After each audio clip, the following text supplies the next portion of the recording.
ګرانو کتونکو د نن نه پس کو څوک ښه وي او کو بد وي زما دغه د واتساپ نمبر دی د تاسو ته راځي دا به تاسو ته په کال نه میلاویږي خو که څوک د دې ماشومې سره ډونیشن کول غواړئ نو هغه تاسو زما سره رابطه کولی شئ او انشاءالله د هغوی نوم بای نیم او د هغوی پیمنټ هغه به مونږ بای لیسټ باقاعده به مونږ په ویډیو کې خو نو راځئ چې د ماشومه کیلې څنګه خرڅوي څه کوي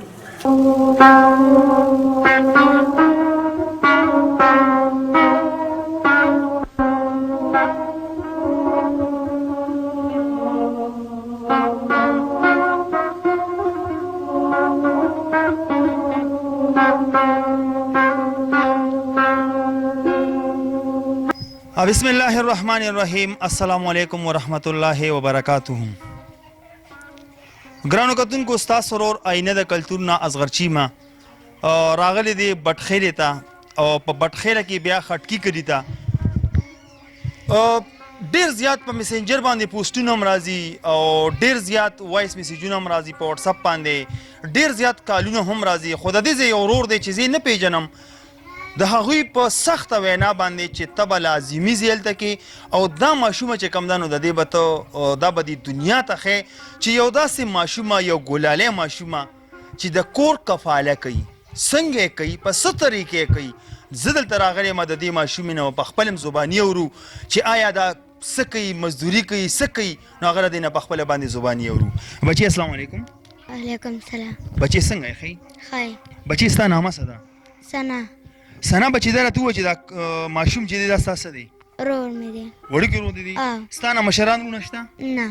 ته یوه یې بس 3 خویندې 2 وروڼه 3 خویندې 2 وروڼه بچې دا راته ووایه چې ستا پلار زما پلار ناجوړه دی د څه بیماري و د څه ده ګردو تکلیف ګردو تکلیف دی دا تقریبا څونه ټیم دی پلار دې اوس په دې ټیم کې څه شی چاته تللی دی پېښور ته وړی دی څه دپاره څه پې کوي ګردو تکلیف علاج لا علاج لا بچی دا راته ووایه زه داسې خبر شوی یم که نه چې ته په بازار کې کیلې خرڅې دا خبر رښتیا ده رښتیا ده څونه ټایم نه زما پلار خو د 3 کال لکه ناجوړه دی خو چې درد پې ډېر نه اول به د سکواټر مشین یې چلو شاول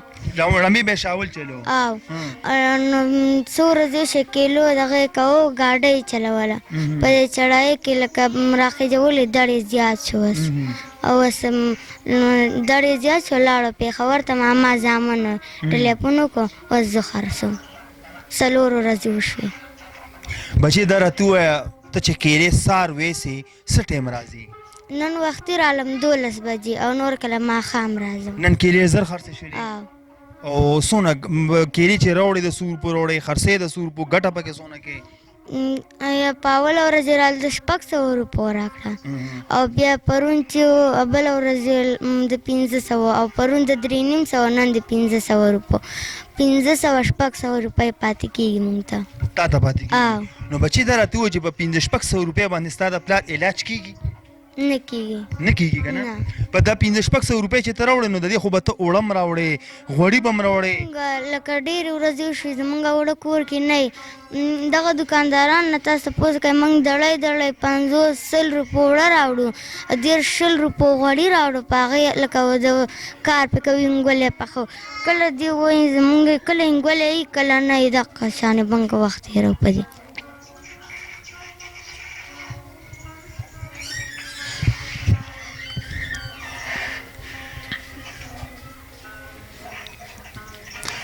بچې دا ګاونډیان د سره لاس په نړه کې لکه دوی تا سره د کور کرایه یا تا ته دا نه وي چې بچې کیلې مه خرڅوه موږ به دله 1 ټایم رزق 2 ټایم رزق درکړو مونږ لکه اوس راغلي دی هم لکه داسې خبر نه دی او مونږ هم چاته سیال نه دی ویلی او مور مې سوال خو ښه خبره نه ده سوال کې خو لکه دغه دی ګناه هم ده پکې ډېره او خپل کار وکړه خپل محنت مونږ له به الله څه پیسې څه راکړي مونږ به خپل بچې تعلیم دې زړه غواړي چې ما تعلیم وکړي د قران سبق دې زړه غواړي او د قران ختم مې کړ او ترجمه کوم بس ترجمه څه ټیم کې بچې سهار او مازدیګر کوم خو دا څو ورځې رانه قضا شوی دی ولې بچې دا څو ورځې نه پس څه خبره قضا شوې کیلې وباسم ستاسو سره خو ماشاءالله ښه خلک پاتې کېږي دلته کې تا ته دا لکه ستا خو نن سویمه ورځ ده لکه خلکو ته پته لګېدلې ده که نه نو تا ته څوک دومره نه وي چې بچي 500-600 روپۍ ته ګټې دا 500 روپۍ به مونږ تاله دا ګاونډ کې راټولو له 100 روپۍ به دله په کور ګرځو تاله به راټولو تاله به یې درکو آیا ستاسو د کوڅې له ستاسو د در ته ستاسو د جونګړخانې ته لکه ستاسو د ګاونډیانو کې څوک هم نه دي راغلي نه لا نه دي راغلي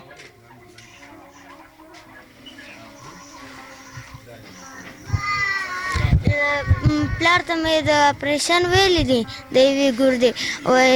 خو هغه په 100 لکه روپۍ نه هغه نو موږ سره څه کوي او پلار مې وایي چې زه اپریشن وکړم نو دغه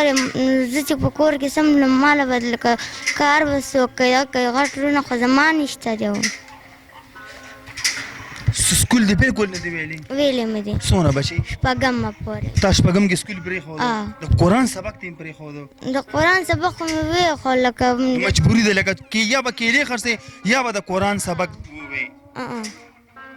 زړه دې غواړي چې ما د قرآن سبق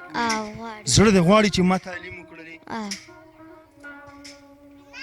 مشران وروڼه نشته به دا یو ګلالي ستا کشر ورور دی او بل ورور او بل دی هغه هم د دې نه لکه لږ شانې غټ دی زما نه کشران دي ستا نه کشران دي دا چې کوم کور کې پاتې کېږي دا د کرایې دي د کرایې دي کرایه د نالي واخلي 100 روپۍ 3.5 زره تا ته چې د دا نه دي ویلي چې بچې ته کیلې خرڅې دا کرایه زما طرفه ما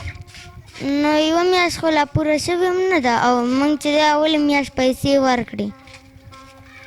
تاسو ته دا نه ویلې بچې چېرې زما پلار بیمار دی په لکو روپۍ په هغه په ګردو بیماري باندې راځي تاسو ته چې د دا فریاد نه دی کړی بچې نه دا وای غستې رانه وای غستې درنه بچې ته دا غواړې چې ته د ټول عمر کیلې خرڅې نه ته دا غواړې چې ته د ټول عمر د کور دپاره مزدوري کې نه خپل وروڼو نه غوښتنه څه کوې ستا ګلالان وروڼه ستا پښتانه وروڼه لکه تا ته ګوري ته د دوی نه څه غوښتنه کوې ته څه ویل غواړې بچې زه درته نه وایم ستا په زړه باندې څه دي داسې څه وکړي ستاسو دپاره چې ستاسو مستقبل په هغې روښانه شي چې لکه زموږ د کور دغه لږ پوره شي ضرورت پوره شي او زما د پلار علاج شي لکه د هغې دپاره صرف پیسې پکار دي بس نور هلته ماما زامن نشته هغې هم لکه غریب دي وسې نه کېږي څه وسې کېږي ګولۍ څه راغلي بس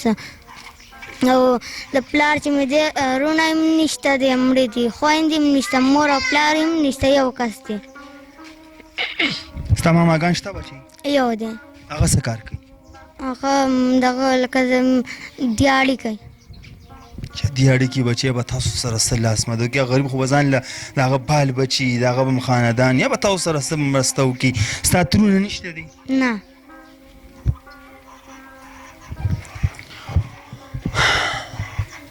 قدرمندو څنګه چې تاسو ته پته ده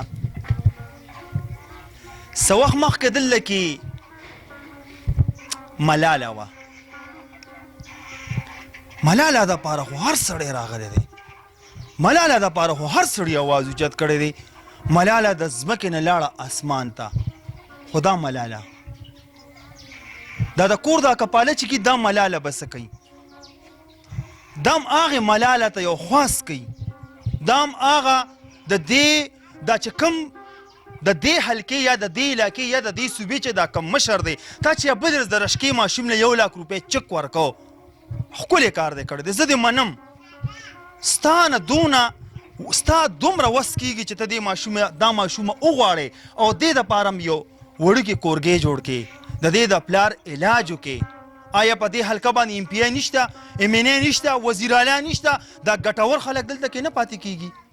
چې د دې خلکو فریاد زه په دې سکرین نشو کوم تاسو ماته ووایئ چې دا به څوک شو کوي دا خو کاروبار نه کوي دا خو نان مستحق خلک خو نه دی دا مستحق خلک دی نو ډېر په جذباتو کې زه لاړلم چې د دې ماشوم دا خبرې چې کوم وي دا خو به شاید چې تاسو به هم په دې خفه شوي وي خو ما له به خفګان په دې خبر راځي چې داسې یو ماشومه چې دا د دې ټیم د تعلیم وخت دی د دې دا ټیم د قرآن د سبق وخت دی د دې دا ټیم د لوبو دی او دا لکه د سار راوځي کیلې خرڅي کور ته ګټه وټه راوړي دلته کې چې څونه خلک پاتې کېږي زما هغوی ته هم دا خواست دی چې دا ستاسو باندې دا فرض دی دې له به د بار نه څوک نه راځي زه هغه کتونکو ته دا خواست کوم چې کم د بټخیلې زمونږ درانه پښتانه رونه دي زه هغوی ته ریکویسټ کوم خواست ورته کوم که تاسو خپله څه نه څه مستحق څه نه څه سرمایه وي نو پلیز زه ته ریکویسټ کوم چې د دې ماشومې دا فریاد وره دا ستاسو یو ککونی خور دا ستاسو یو ماشومه بچی چې کوم دی تاسو ته یو فریاد کي چې دا د دې کیلې د خرڅولو نه بچ شي خپل قران خپل سبق خپل مدرسه هغه په شوق باندې وي او موږ به ټول یو موټی کېږو ګوره دا تاسو ته ګوره دا خواست کوم چې څومره سوشل میډیا ده زه ورته جولې غواړم چې ټول راشي یو تن او د دې ماشومې دا اواز اوچت کړي او په دې ټوله دنیا باندې خور کړي او هغه ملالې ته دا ورسوي چې ملاله ته خو تلې په بار ملک ناست دی خو د دې ملالې به تپوس څوک کوي نو انشاءالله زه امید لرم چې زما دا جټې خبرې به دا ستاسو په ذهن کې پرېوځي او که د چا باندې بد لګېدلي نو زه د هغوی نه معافي غواړم بخښنه غواړم زموږ لهجه هم داسې ده څوک اکثر داسې ماشومانان وینو چې په موږ باندې بیا نه ځایږي نو موږ بیا ډېر جذباتو کې لاړ شو بخښنه غواړم ستاسو ورو ستاسو همدرد آینه د کلتور نه اجازت غواړي ښاد و باد اوسئ د الله په امان